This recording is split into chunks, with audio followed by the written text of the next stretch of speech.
Okay, let's dive into this. Welcome to today's Explainer. We are stepping right into a direct, no-nonsense coaching session on relationship readiness. Today, we're unpacking some absolutely incredible writings from Dr. Faith O'Nia, and it's centered around this concept she calls internal integrity. Listen, if you're single and looking for a healthy, long-term partnership, or honestly, if you just want to understand the deeper psychological mechanics of why so many modern relationships just crash and burn before they even start, you really need to pay close attention. We're skipping this superficial dating advice today. We are going straight to the foundation, the inner architecture of a person. Because here is the hard truth. The actual state of your interior life completely dictates the quality of love you're capable of experiencing. It's a tough journey to face, for sure, but it's literally the most important work you'll ever do. So, there's this really profound rule in relationship dynamics. You cannot drink from a cracked cup. Now, I'm saying this with the firm tone of a mentor who genuinely wants you to succeed. An emotionally fragmented, unresolved individual is simply disqualified from participating in a healthy partnership. I know, it sounds super harsh, but it's a vital law of human connection. Just think about the physics of a cracked cup for a second. It doesn't matter how pure, how expensive, or how life-giving the water is that you're pouring into it, the cup just can't hold it. It's gonna leak, it's gonna make a huge mess. In that exact same way, if you try to pour genuine, mature love into someone who hasn't done the work of internal healing, they literally cannot receive it. The love doesn't fix the crack just wastes the love. You have to be whole to actually hold something as heavy and as valuable as devotion. And that brings us to a really radical redefinition of a phrase we hear all the time. Society loves to measure partner material using these highly superficial dating metrics, right? We look at physical beauty, charm, how skilled someone is at turning heads. But Dr. Anya completely strips all of that away. In fact, if you're looking for a list of red flags that scream a person isn't ready for commitment, pay close attention to this. A person can be stunningly beautiful, highly desirable, and incredibly skilled at drawing people in, yet still be so totally disordered internally that healthy affection actually irritates them. Without that internal order, you aren't looking at a future partner. You're just looking at a damaged person wearing lipstick, so to speak. It's an unresolved person in very attractive packaging. In that visual packaging, it has absolutely nothing to do with actual internal structural integrity. So, what actually causes this internal disorder? Like, what creates those cracks in the cup? Well, it's driven by a very specific toxic cocktail: ego, unhealed trauma, the constant conditioning of social media, casual sex culture, attention addiction, and bitterness.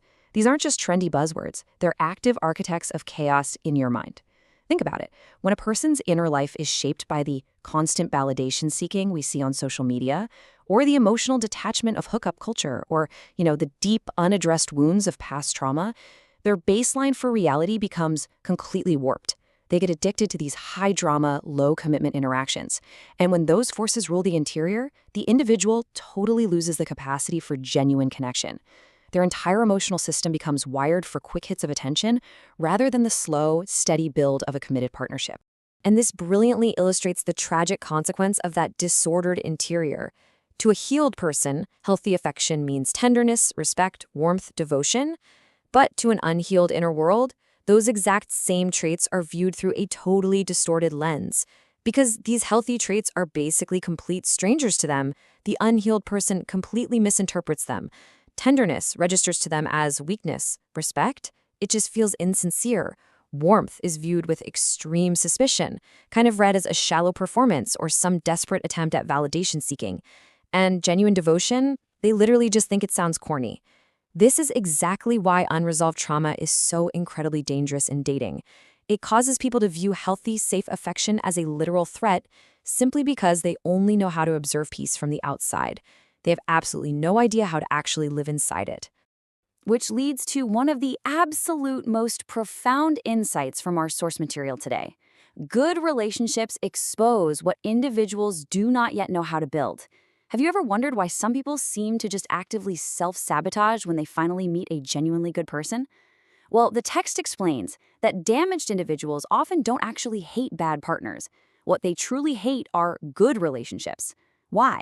Because a healthy, stable relationship is like this giant bright spotlight. It demands personal accountability. It requires you to show up, to communicate, to compromise, to build. If your interior is shattered, A good relationship completely exposes your inability to do the construction work required for a shared life. So instead of facing that glaring inadequacy, they just reject the good relationship and run right back to the familiar chaos. Now, what's really interesting about this slide is how we can take these deep psychological concepts and apply them to everyday toxic social media habits. We've all seen comments exactly like this under posts of happily married couples, right?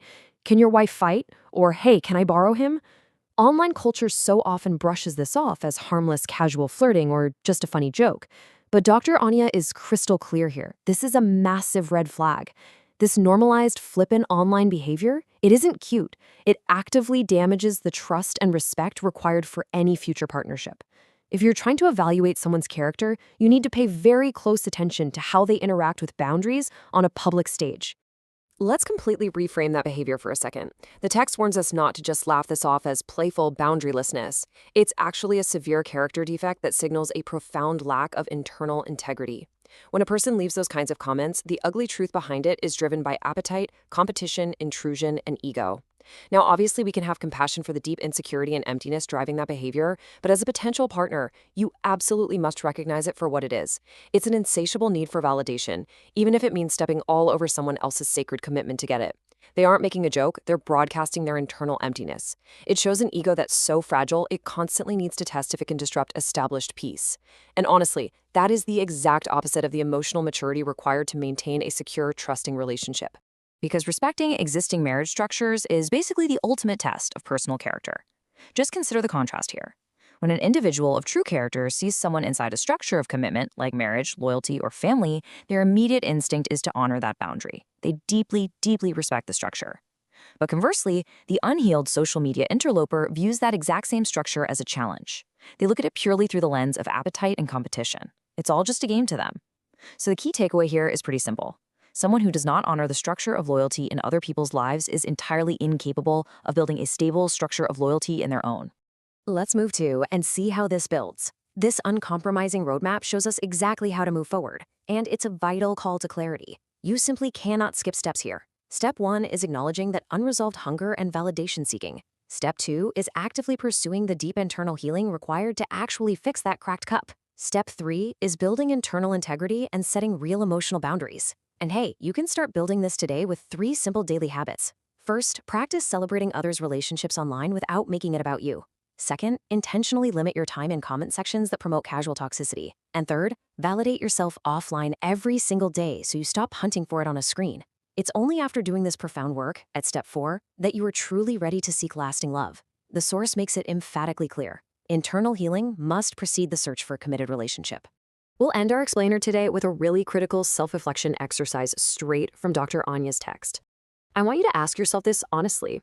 Are you actually ready to live inside tenderness, loyalty, and devotion? Or are you just admiring them from a distance? Because being a fan of a good relationship is very, very different from having the internal architecture to sustain one. Remember, healthy relationships require people who have done the hard work to reside safely within warmth and respect. If you don't prioritize your internal healing first, your search for attraction is just going to become another chaotic arena for your unresolved hunger. Build your internal integrity first. Do that, and genuine, lasting love will finally have a safe place to land. So I'll leave you with this final thought. Is your inner world a fortress ready to protect a relationship, or is it a ruin just waiting to collapse on top of it? Thanks so much for joining me on this explainer. Really take this reflection with you today.